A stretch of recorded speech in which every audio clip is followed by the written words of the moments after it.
Káàbọ̀ sí ibi iṣẹ́ tiwa. A sì ń bí a ní àwa nínú ìgbé àdúrà ti tẹ́lẹ̀ tí lánàá èní àbí òru yìí ibi iṣẹ́ là wà. Ibi tí àwọn ẹ̀rọ àti gbogbo wọn wà. Good evening, welcome. I said welcome to the office because we're not actually in the sanctuary tonight. But I'm gonna be sharing some thoughts on psychedelic care, mental health, access, medicine, plant medicine, indigeneity, identity, reparations.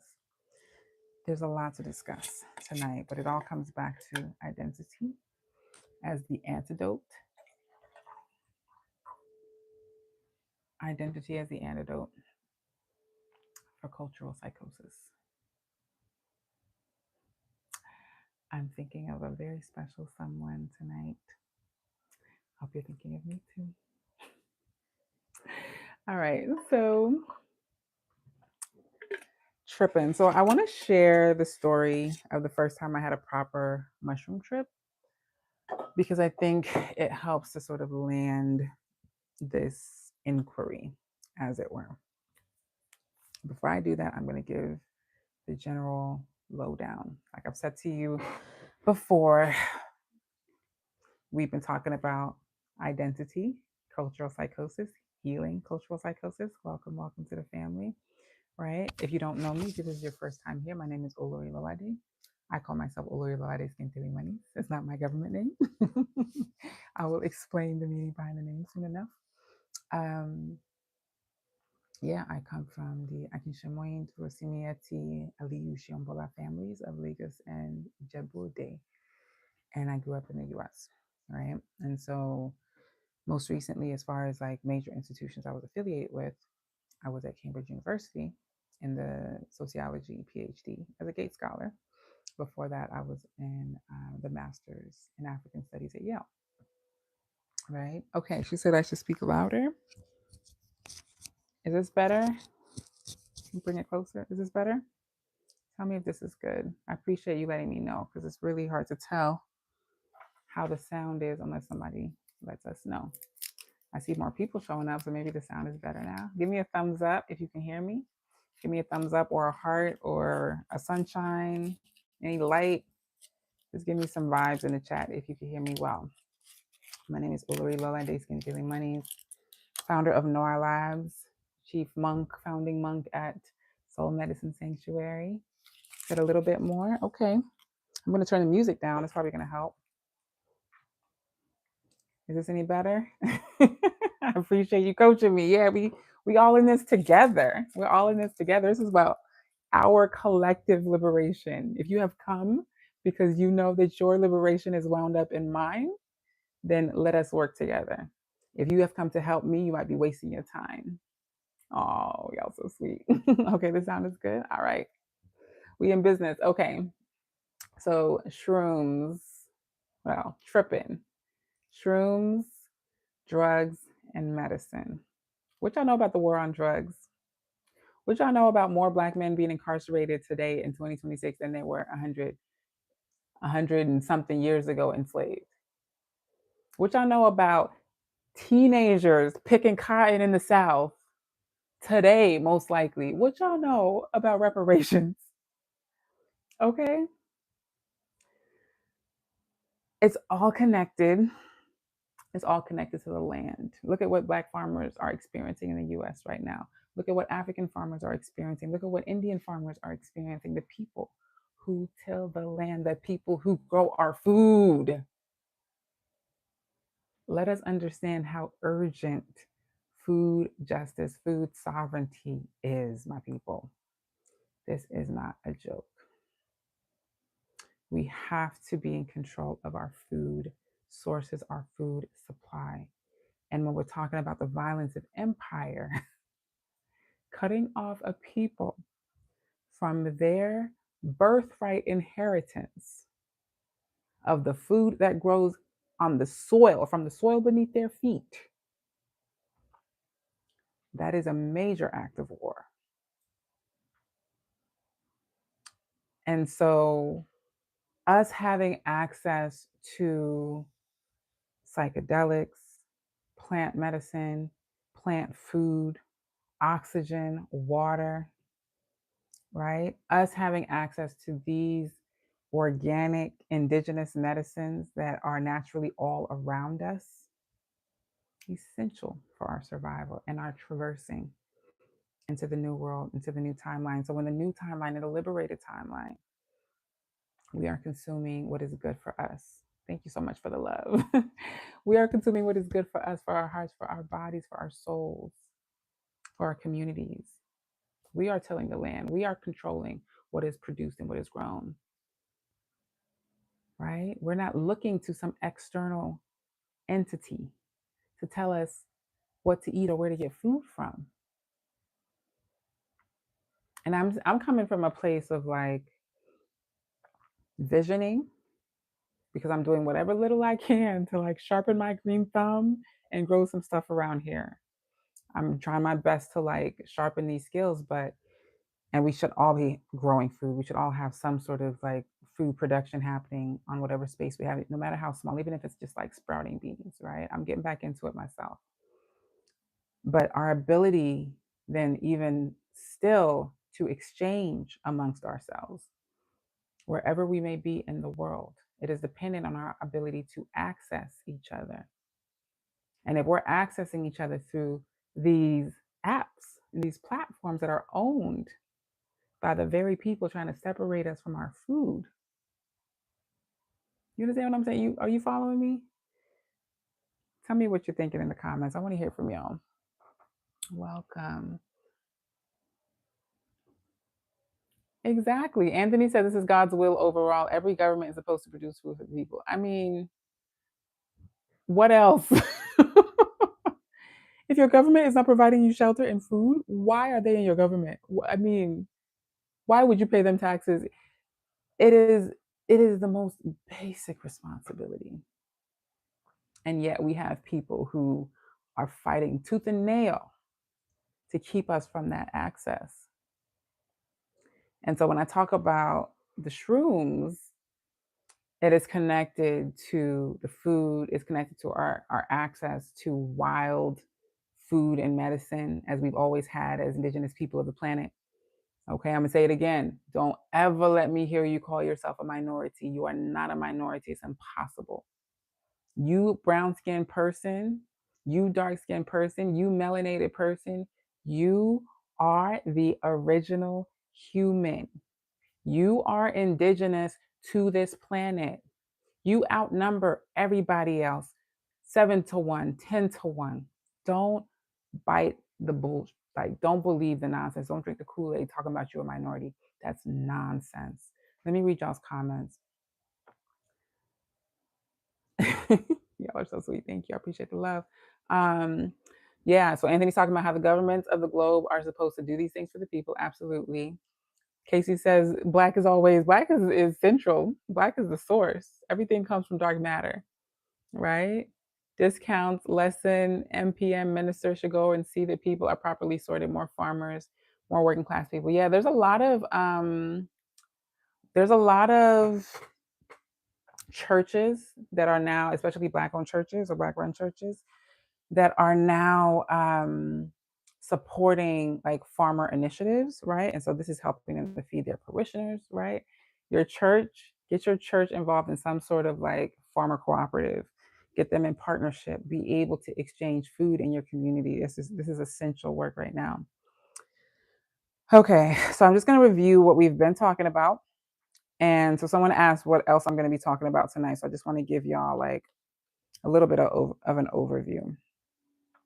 So the way that we do this work here, like I've been telling y'all, is we are tapping into the divine intelligence, right? The divine source, divine truth, holiness, purity. All right, honesty, light. the water. We're tapping into the divine truth, the source of the original breath, right? Yes. Ooh, yes. Brown Jesus. We love us, brown Jesus. So we're tapping into the truth in every way we possibly can, intuitively, intentionally, consciously, devotedly. We're listening. We're moving towards it. We're asking questions. We're meditating with it, right? And as we do that, of course, the Holy Spirit gives us truth, information, right? Divine insight. And I call her, them, the Holy Spirit. There are so many different personifications of this embodiment throughout traditions, throughout the world. I'm not somebody who says everybody else is going to hell. I believe in the spirit that has guided me and that has supported me, which is Spirit of Christ. But I am also learning more and more about so many other traditions. And my curiosity is always about the overlaps, the universalities. What are the truths that are universal and that always win, right? Love, number one, right? So, shrooms. So, we're going to be talking about how our consciousness is basically colonized. And a big part of that is our limited access to these types of medicines that give us that freedom to know who we are. I want to see if I can get the whole overview for y'all.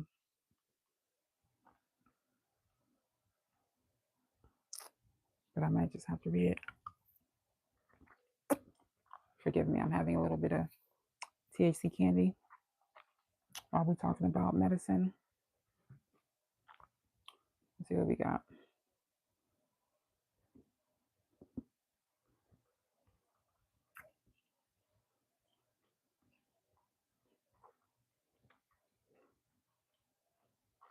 Thank you for your patience.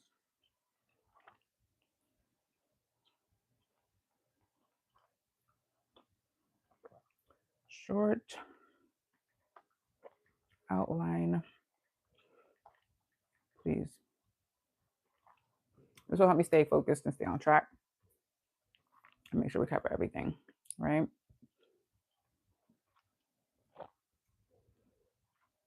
I was called to create this space. I remember walking in Windsor, Connecticut in 2022 and just receiving this guidance, really early in the day, going by the water, going by the park, just listening and beginning to pour out. I'm sure I have that very first recording that I did that was meant to introduce Soul Medicine Sanctuary. And I'm sure if you listen to it now, it would be the same as everything I'm talking to you about now. The spiritual dimension of liberation. And the fact that we need a place to go and feel safe. A place where we can just exist. There's no judgment. There's no harm. There's no violence. It's just a sanctuary, a true sanctuary, right? A sanctuary for the soul. A sanctuary in which you tap into medicine for the soul. Medicine that helps you become your soul self, your soul identity, your liberated self, your powerful self, your superpower self, yourself, the self that does not have to kowtow to anybody's empire to make a living, to survive. The self that creates reality, that creates the future successfully, effortlessly, intentionally. Right? All right. Keep up the good work. Infuse righteousness and improvement on the government, people, enforce it. Bless love to you too. Thank y'all so much for the love. So, this space is for you if you're looking for a sanctuary. If you're looking for a place where you can just come, let your shoulders back. Should we do some breath work? Just imagine that We're in a proper sanctuary, a gorgeous stone. Do you like cathedrals? Do you like mosques? Something with some nice stone relief, some nice detailed carvings, some paintings, some stained glass windows, a lot of sunshine, an open courtyard. Are we just sitting in the courtyard with our hands together, feeling the breeze?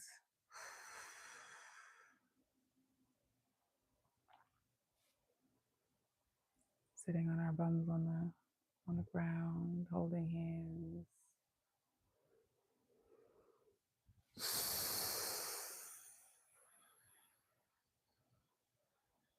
And just resting.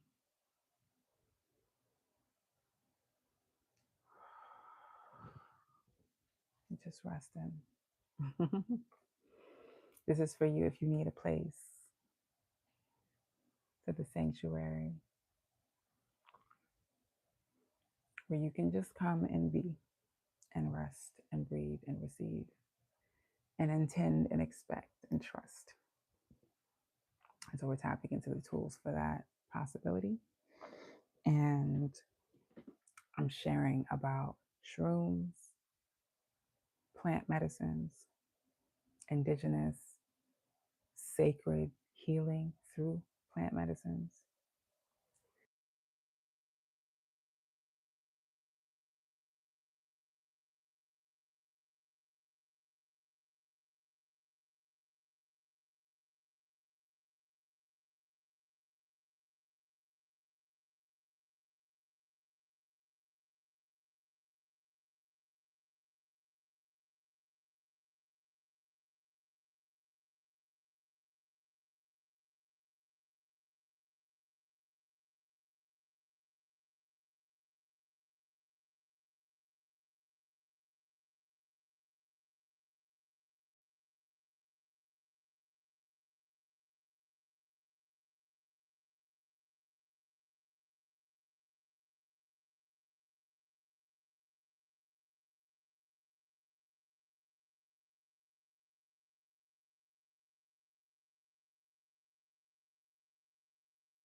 Guys,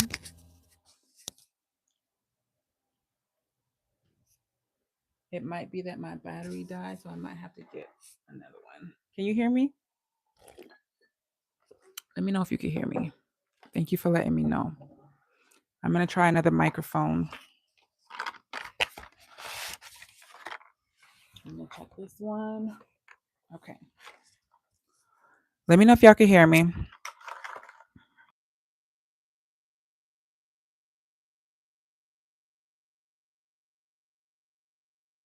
Everybody has these now, and it's just so corny. I can't stand it. But this is what's available, and they're so cheap. Thankfully, they're very low cost. Anyway, let me know if you can hear me now. Can you hear me? Can you hear me? Knock knock. All right. So I'm just gonna trust that you can hear me. I might just have to check on my device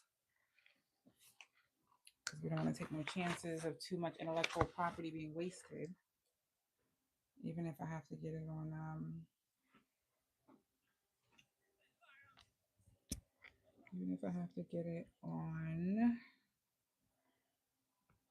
audio recording. I need a thumbs up if somebody can hear me. Can you hear me? Yes? No? I'm gonna check on my own end.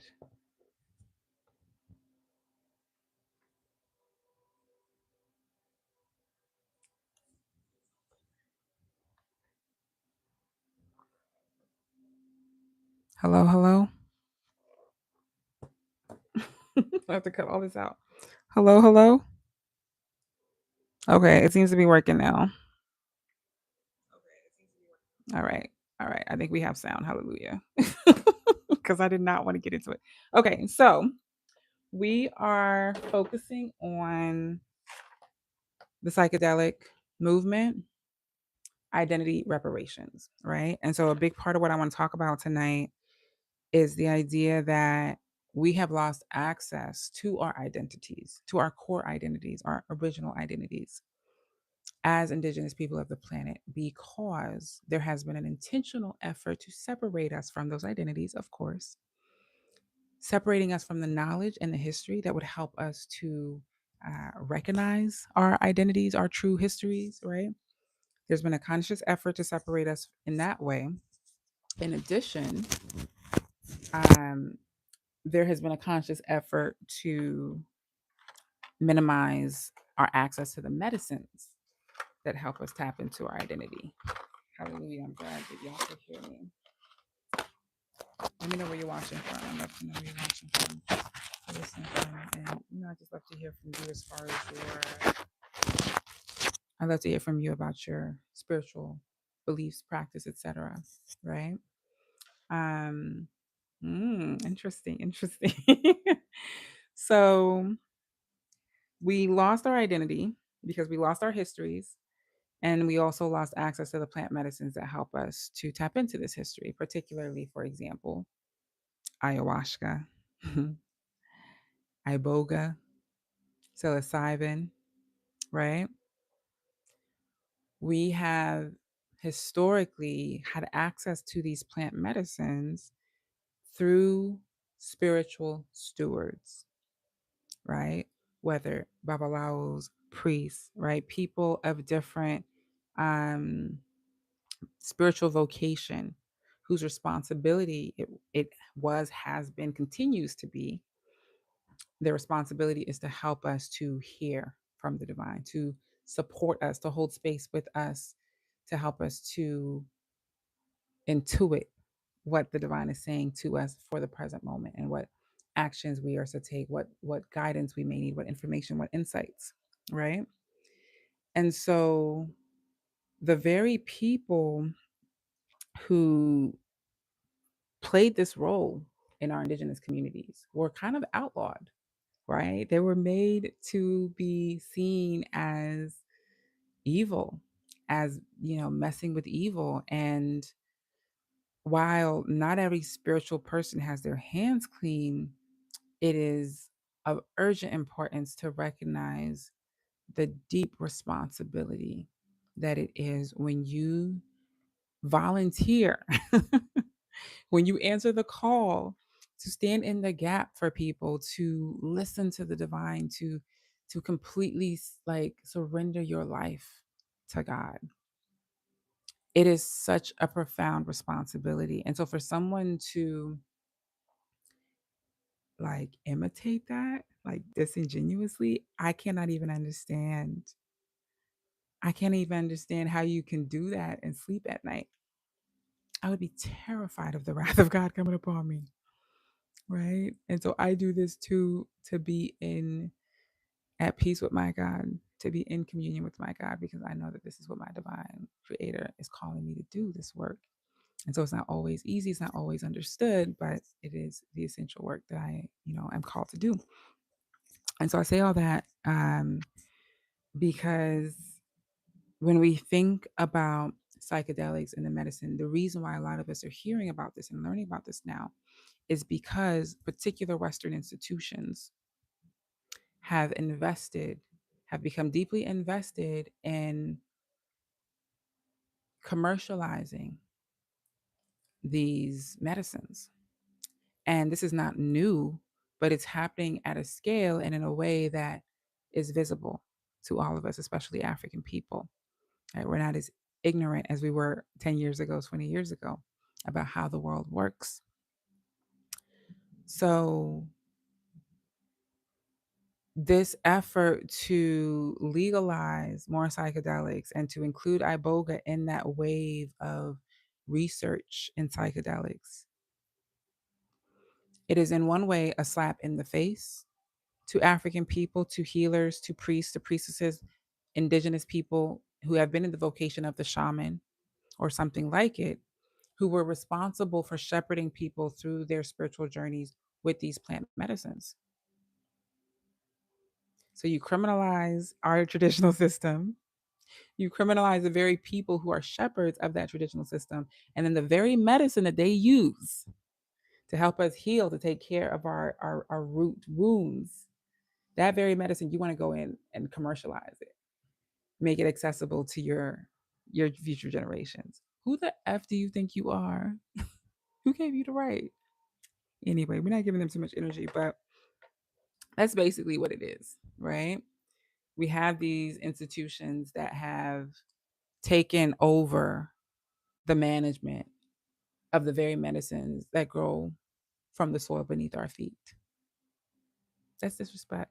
It's highly disrespectful. All right. So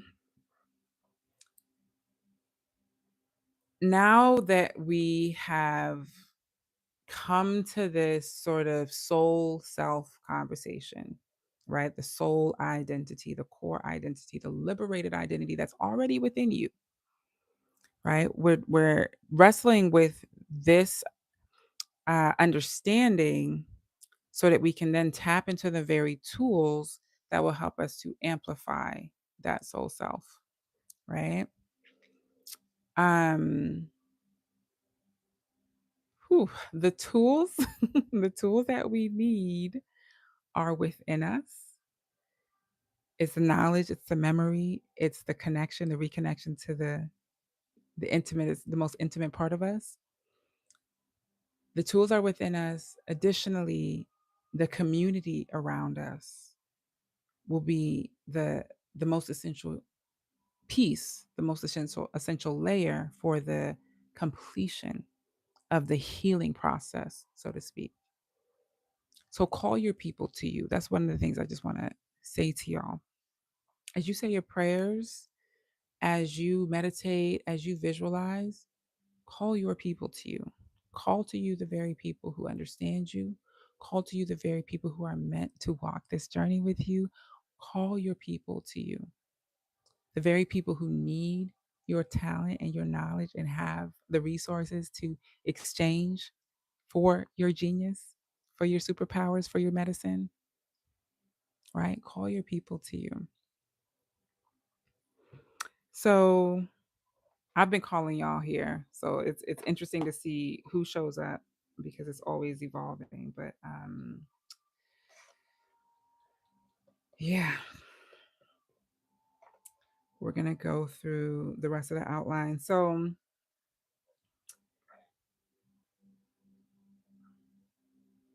I said I was gonna share my first mushroom trip experience as an opening to this conversation on medicine and identity. So y'all know that I have been reclaiming my Yoruba language, my Yoruba language identity. And a big part of that is recognizing my soul self in my indigenous language, right? I only learned in the last year and a half that your first language is always your first language, even if you stop speaking it, right? Because the neurons in your brain, the wiring for your brain and your nervous system, it was all based on this this initial wiring, this particular worldview that was fed into your subconscious in your earliest years, in your formative years, the years that develop your core identity, that everything else would be kind of tested against, examined against. Those formative years, that primary language, the language that your intimate family members spoke to you or speak to you in, right, in that time, that is the language on which you are formed as a human. And so if you lose that language, even if you start picking up every other language, you lose that original language, you will lose access to a core piece of yourself. I appreciate y'all. You're so sweet. You lose access to a core piece of yourself. And so when you regain the language, you regain access to that core piece. And if you're like me, and that original language was The first thing you heard coming out the womb, the first language you learned, what you observed your people around you speaking,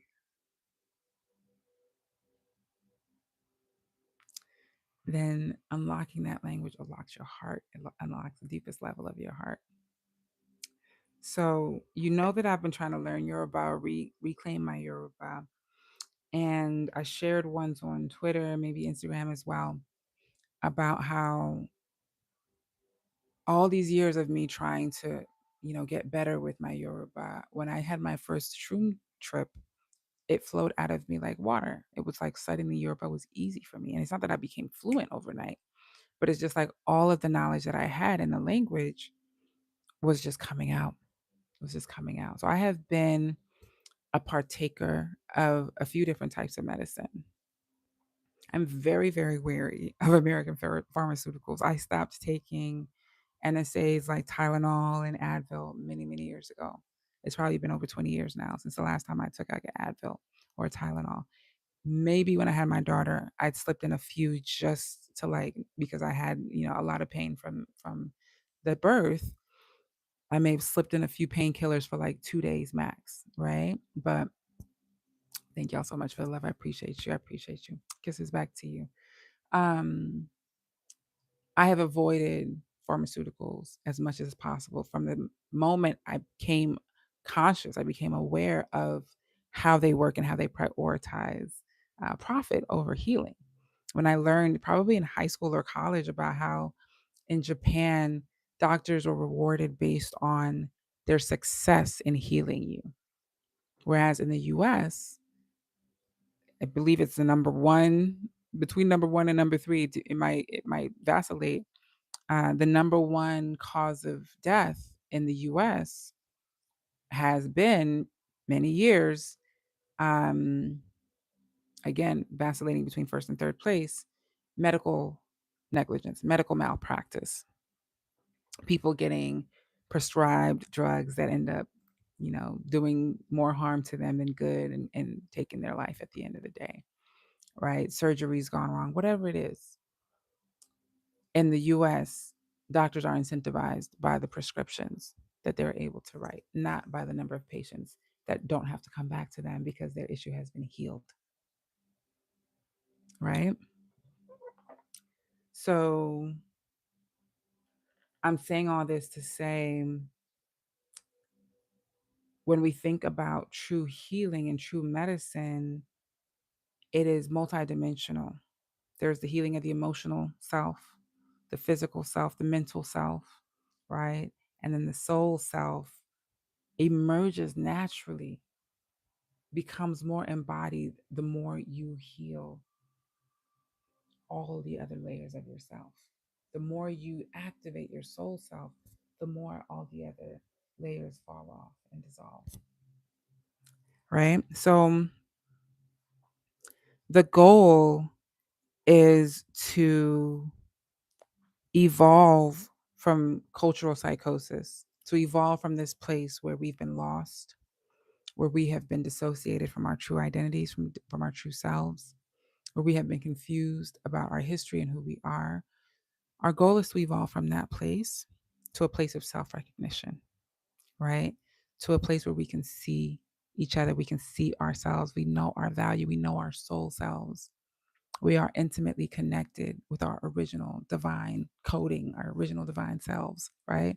And thus we're able to see the divinity in each other and embrace the divinity in each other and love each other organically and effortlessly because we realize that that's who we are. We are combustions of love. We are evidence of love in the material.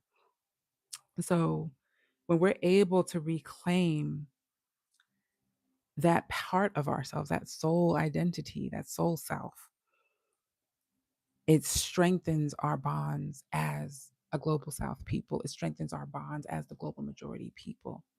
It strengthens our bonds as the global indigenous, the global indigenous population, right? In so doing,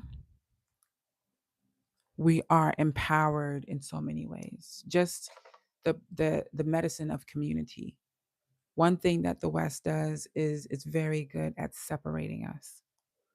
It's very good at making us think it's better to have all this space to yourself and never interact with anybody else, right? And have these pretty things and pretty pictures. It's not as good at ensuring that you are touched daily, that you are hugged, that you are kissed, that you are smiled at.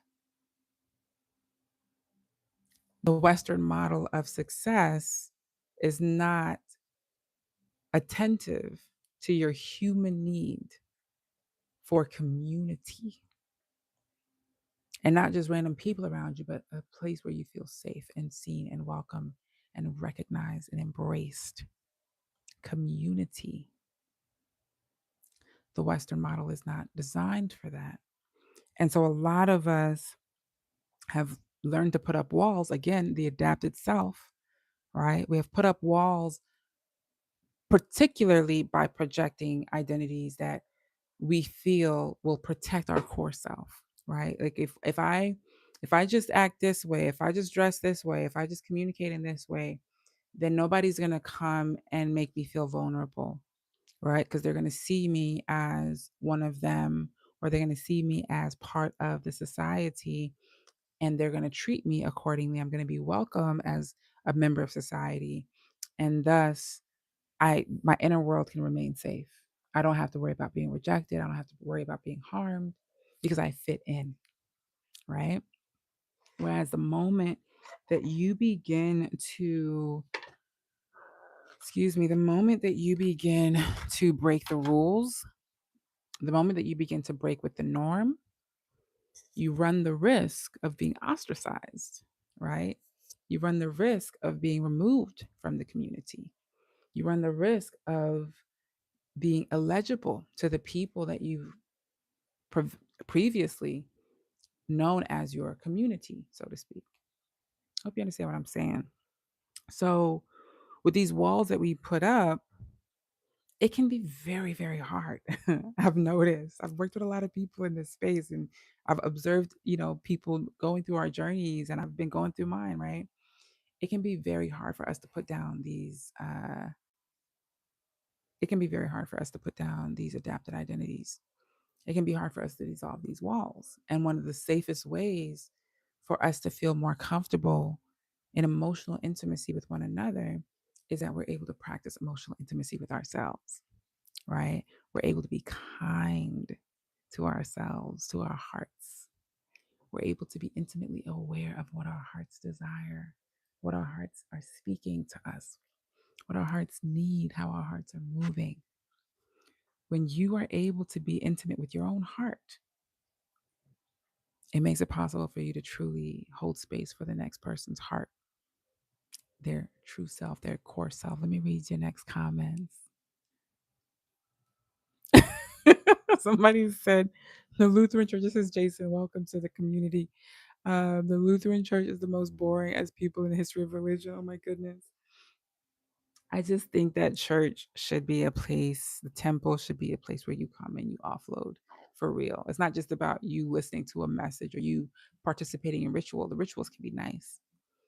But if you don't leave the temple on Sunday feeling like you have left it at the altar, something is insufficient about that model, right? And on that note, we're going to do something here. That's why I always do breath work with y'all. But we're going to also leave something at our own altar before we end this live, okay? We need to wrap up. So, my first time taking shrooms, I was in a B&B with my community, my family in Philly. It's like a few years ago, 4 years ago. And these particular shrooms were, again, came through the spiritual community, were from South Africa. And all I remember, like my partner at the time was really trying to get me to take them. Like, oh, I really want you to like experience this. They were so eager for me to experience the medicine of shrooms. And so we were always looking for an opportunity to like try them out. And I was interested. I was curious, but I was very careful. I'm always very sensitive to like, is it addictive? Is it going to ruin my life? Right. So I'm not going to just jump on any drugs that somebody's recommending to me. But this person was really, this was one of my healers. This was one of my my prophets on the journey, right? My teachers. And so they had benefited tremendously, obviously, from the medicine, and they wanted me to have the experience. So yeah, we got some shrooms that came with a priestess from South Africa, and we were able to take them. It wasn't a lot, so I think it was not sufficient for a proper trip. But I know that I took them and I fell asleep. It was pretty late, right? So that's the thing too, is about the timing when you take the shrooms. But we took the shrooms. It was a small dosage, and I just woke up feeling light, euphoric, like effortless, painless. Like I just felt like a cloud. It wasn't like that intense, but I just it was the first time I'd had that experience of just feeling very light, right? Like my experience with cannabis in the past has always been very much relaxing, right? Like indica, sativa have their different effects, right? But cannabis has always been very good for me to just lay down the walls, lay down the fears, lay down the doubts for a moment and just tap into the bliss, tap into the joy, tap into the peace, into the possibility, right? And the intention. And so we can talk about like why these medicines are needed and helpful, but for most of us who are suffering or have suffered from colonial psychosis or cultural psychosis from the colonial virus, most of us don't even realize the extent of the damage. That's the first thing, right? Because our education is not even helping us to see and to look in that direction. Our education is causing us to look outwardly. Our education is causing us to look up, to look at the so called leaders, the misleaders of this world as our guides, as opposed to our looking within and listening to what the divine is saying to you in your body, in your present moment. Right. And so, because we didn't have full awareness of what the actual damage was that has been done, we couldn't possibly begin to like truly heal it from the core, right? At the root. And so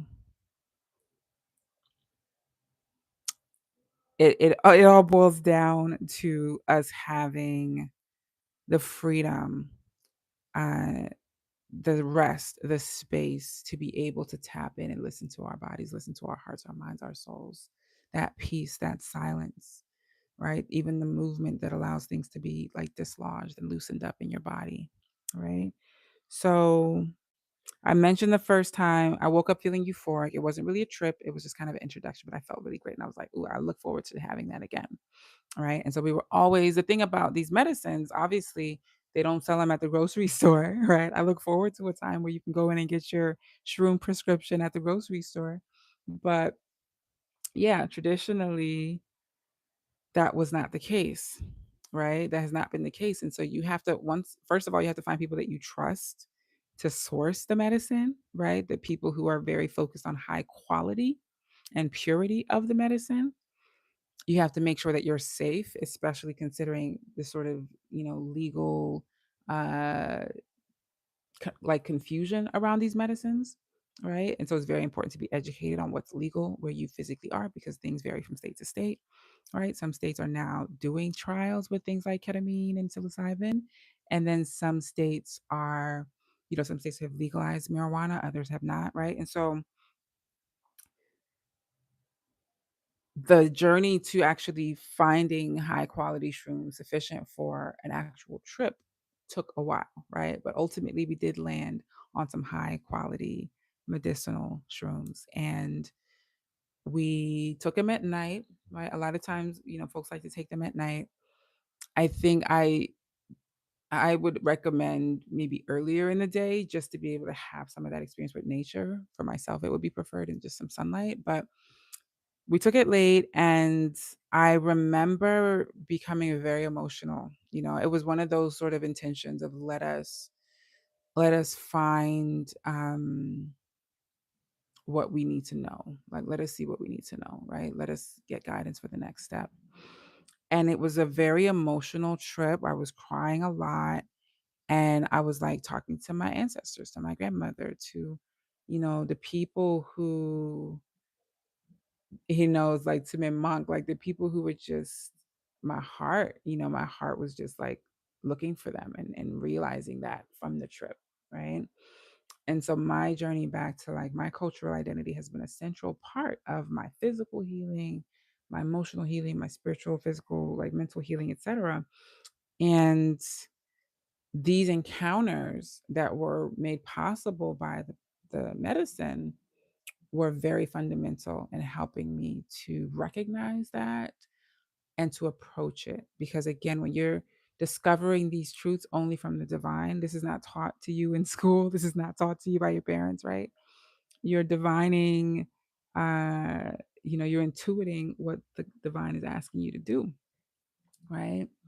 And so you're looking for the right moment, the safe space, the safe opportunity, and you're listening and taking action. And so yes, so we did the trip. I had that connection with my bloodline, my ancestors, and recognizing like the urgency of like that need for connection and just the awareness and the acceptance of the fact that I missed my grandmother, that I missed my ancestors, those that I had actually met, but to have missed them even while they were alive because I couldn't speak to them in my language because they didn't speak English, and this idea of not being able to go back to your country.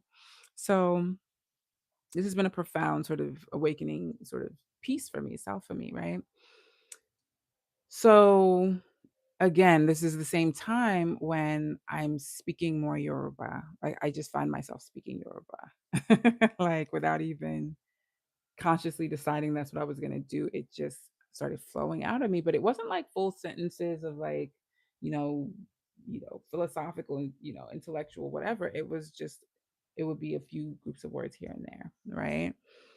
And again, an effortlessness that I didn't know that I had access to with the medicine.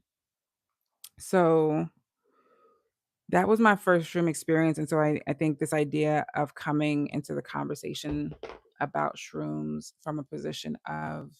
um from a position of identity reparations, it's about us recognizing that these tools are available to us and have been available to us, and these are part of the inheritance of identity reparations. This is part of the inheritance of our identity and of our lineage. These are the truths and the histories and the methodologies that our parents, our grandparents, our ancestors wrote down, or only coded in song or in messages to their children. This is part of the identity reparations. What are our stories? What are our histories? What are our tools and our modalities? What herbs did our grandmothers use for their wounds? What herbs did they wash their hair with? Like, what prayers did they say? We're going to run out of battery life, so I got to wrap up. Let me grab my tablet, which fell. Right? But all of these things are an essential part of what we are entitled to, right? As people who are fighting for reparations. So one of the things I was going to start with was about Ghana and the UN declaration about slavery, the trafficking of African people being the greatest crime against humanity, right? And in that awareness, there's a recognition of all of the things that had to happen to make slavery possible, especially at the scale and with the way that it was executed, right? And part of what made it possible was the destruction of people's identity, right? People not having access to the memory of who they are, of who their ancestors were, their language, their names, their prayers, right? Not having these tools that they traditionally would have had was a fundamental part of what made it possible for them to stay enslaved. Let me just tell y'all, if this is not the space for you, because this type of comments that I'm seeing, this disrespectful stuff, you can leave. This is not the space for the type of energy that you bring in. This is a love only high vibrational space. So please find somewhere else to take the low vibes. Okay. If you're about high vibration, if you're about love, if you're about sharing and learning and elevating with the divine, this is for you. If not, you can go anywhere else. Nobody would be sad about it. All right. So We've talked about the attack on consciousness from colonialism, the disruption of our intelligences, the disruption of our modalities for healing. I've talked about my first time. We've been touching on Du Bois and Fanon, the double consciousness, um, and now the infinite split, what we're talking about here in this context with Black sacred futurity. Um, and so I'm going to just talk a little bit about the scientific data on what psychedelics help, right? Like how psychedelics affect us. So, psychedelics can loosen rigid self beliefs, ordinary self processing, and the boundaries of identity. They may create an opening for memory, meaning, connection, and spiritual interpretation. They do not automatically reveal objective truth. Discernment and integration are necessary. Sacred medicine, criminalization, and extraction, we've talked about. Indigenous ceremonial medicines were often condemned, criminalized, extracted, and later repackaged as Western therapies. We distinguish plant medicines from the actual pharmaceuticals that have been created from them, right? Most of the pharmaceuticals that are on the market today are rooted in some sort of indigenous science, some sort of plant medicine that was taken into a lab, that was analyzed and distilled into a mass producible product, right? And so our access to these medicines being a birthright should make it so that we're not standing in line for some pharmaceutical company to transform what grows on our soil into a product that they can sell to us for $10,000 a pill or something crazy like that, right? The land access, the land reparations, the identity reparations creates a reality in which we have direct access to the medicine on the land as it has been growing for us for thousands of years. Okay. And so, in this container of Black sacred futurity, when we're talking about what it looks like and what makes it possible for Black people to not just survive, but to move into the future with a liberated embodiment, liberated from within, to have the freedom to be who we truly are at our core, and to live that and to thrive in that as thriving, happy families, communities, neighborhoods, cities, countries, etc. Right?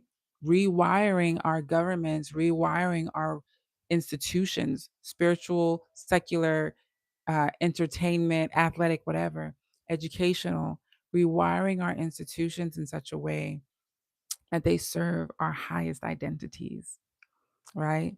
That they are cultivating the highest identities from within us so that they can help us. Our institutions, our liberated institutions, then can help us to maintain our freedom, to maintain our liberation, to double down on our security. Because if we are to survive just as the adapted selves, if we remain in this colonial mask, in this colonial cloak, in order to get into the future, when will we ever be truly free? So the goal is to get in touch with who we are, and that is essentially connected to the food and the plants that grow on the soil from which we come. So I don't know what plants are native to Nigeria. What I have been benefiting from are plants that have been grown all over the world, actually. Um, but they have been very, very fundamental for my evolution. And I look forward to finding out what fungi might be from the village that I grew up in. Maybe there's something there because I would love to get access to those medicines and those truths.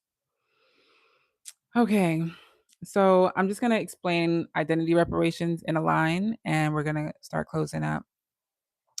Identity reparations is about restoring access to language, history, archives, land, medicine, spirituality, ancestral knowledge that helps oppressed people, formerly oppressed people, to be liberated from within through a recognition of self, recognition of the collective self in their ethnic group, in their lineage, in their heritage, and the embracing of their identity, of their highest values, of their highest identity, the embracing of that, the embodiment of that, and thus the ability to move in the world as a liberated person with a liberated consciousness, with the magnetism of a liberated person.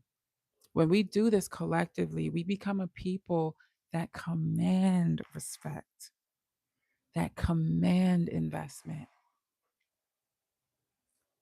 that command partnership. We cease to be a people who have to beg for recognition from anyone else because we recognize ourselves. You following me? I hope I landed tonight. Let me know if you have questions. I'd love to know if you're doing work in this space, Black Sacred Futurity, Black Quantum Futurism. Shout out to BSAM, my peoples. I love y'all. Thank you, Prof. Anderson, for existing. Thank you, Rashanas. Thank you, Kwame. Big love to all the BSAM community.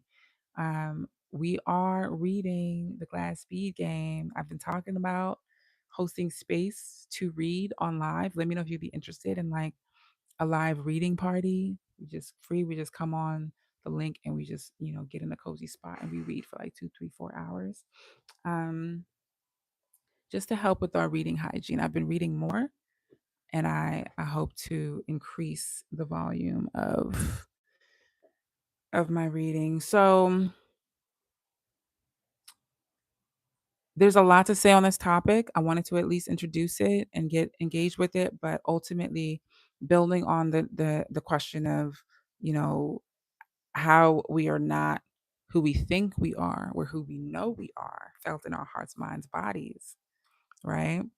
How the medicines and even the healthier diet help us to tap more closely into our bodies, to our divine truth felt in our bodies, right?